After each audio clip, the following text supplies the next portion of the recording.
Hello everyone, welcome to Sanmarga classes.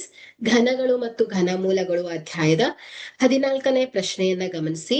ಒಂದು ಸಂಖ್ಯೆಯ ಘನ ಮತ್ತು ಅದರ ವರ್ಗದ ನಡುವಿನ ವ್ಯತ್ಯಾಸವು 100 ಆದಾಗ ಆ ಸಂಖ್ಯೆಯು ಆಯ್ಕೆ A 5, B 10, C 15, D 20. Okay, so ಇಲ್ಲಿ ಒಂದು ಸಂಖ್ಯೆಯ ಘನ ಮತ್ತು ಅದರ ವರ್ಗ ಅಲ್ವಾ. ಸೊ ಅಂದ್ರೆ ಯಾವ ರೀತಿ x³ - x². ಸೊ ಘನ ಮತ್ತು ವರ್ಗದ ವ್ಯತ್ಯಾಸ ಎಷ್ಟಿದೆ ಅಂತೆ?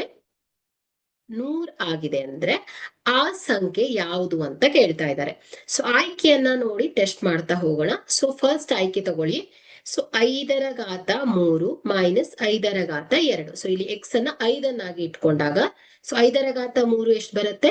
125 ಮೈನಸ್ 5 ರ ಘಾತ 2 25. ಸೊ 125 ಮೈನಸ್ 25 ಮಾಡಿದ್ರೆ 100 ಬರುತ್ತೆ ಅಲ್ವಾ. ಸೊ ನೋಡಿ, ಫಸ್ಟ್ ಕಂಡೀಷನ್ ಸ್ಯಾಟಿಸ್ಫೈ ಆಗ್ಬಿಡ್ತು ಅಲ್ವಾ. ಸೊ ಹಾಗಾದ್ರೆ ಒಂದು ಸಂಖ್ಯೆ ಘನ ಮತ್ತು ಅದರ ವರ್ಗದ ನಡುವಿನ ವ್ಯತ್ಯಾಸ 100 ಆದಾಗ ಆ ಸಂಖ್ಯೆ ಯಾವ್ದಾಗತ್ತೆ ಹೇಳಿ? 5 ಆಗಿರತ್ತೆ. ಹಾಗಾದ್ರೆ ಕೊಟ್ಟಿರುವಂತಹ ಆಯ್ಕೆಯಲ್ಲಿ ಎ 5 ಸರಿಯಾದ ಆಯ್ಕೆ ಆಗಿದೆ. Thank you.